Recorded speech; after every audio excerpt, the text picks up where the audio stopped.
नमस्कार, मैं हूं राहुल शर्मा। आप देख रहे हैं SP9 न्यूज। स्वागत है आप सभी का आज की इस बड़ी खबर में। बड़ी खबर की शुरुआत हम महाराष्ट्र से कर रहे हैं। उद्धव ठाकरे के इस्तीफे के बाद से महाराष्ट्र में लगातार हलचल बढ़ गई है। बीजेपी की तरफ से लगातार बैठकों का दौर देखा जा रहा, और जैसा कि आज बात करें तो फ्लोर टेस्ट होना है। हालांकि बीजेपी के पास विधायक मौजूद हैं।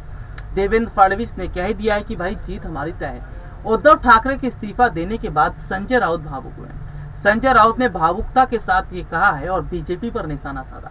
संजय राउत ने कहा कि पहले दिन से ही बीजेपी की नजर कुर्सी पर थी। पहले दिन से ही वो लोग सरकार गिराने की कोशिश कर रहे थे, लेकिन कामयाब नहीं हो पाए क्योंकि विधायक हमारे साथ थे।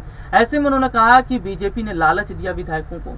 इन बागी विधायकों को जिस तरह का लालच दिया गया, उन्हें तमाम तरह से सैर सपाटा खाना पीना करवाया गया, इसमें ये विधायक फंस गए। उन्होंने कहा कि ये विधायक जो है इन्होंने सीधे तौर पर दगा किया है उद्धव ठाकरे के साथ। सीधे तौर पर उद्धव ठाकरे को इन्होंने कहीं ना कहीं छलने की कोशिश की। दरअसल ये देखा जा रहा है कि फिलहाल मौजूदा समय की अगर हम बात कर लेते हैं, मौजूदा समय के हालात की अगर चर्चा कर लेते हैं, तो सीधे सीधे तौर पर हमने ये देखा है कि किस तरह से बहुत बड़े हद तक, जी हाँ, बदलाव होता नजर आया। बहुत बड़े हद तक चीज़ें बदलती नजर आई। तो कहीं ना कहीं मौजूदा समय की हम बात कर रहे हैं तो फिलहाल ये ज़रूर देखा जा रहा है कि आने वाले वक्त में, आने वाले समय के अंदर जिस तरह की स्थिति बनी हुई है, वो कहीं ना कहीं ये बता रहा है कि उद्धव ठाकरे के लिए मुश्किलें तो बढ़ी हैं, लेकिन संजय राउत लगातार ये बात कह रहे हैं कि बीजेपी ने अच्छा नहीं किया।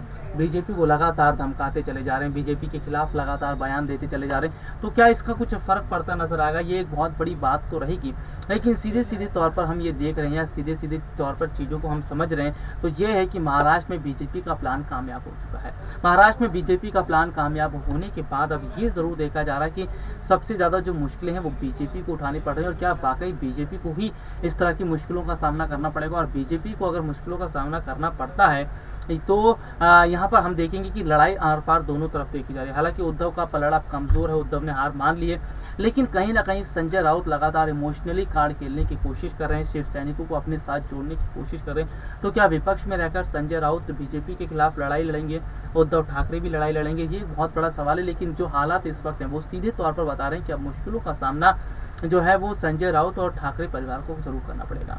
आज के लिए इतना ही। आपसे फिर दोबारा मुलाकात होगी, तब तक ले जा दीजिए। नमस्कार।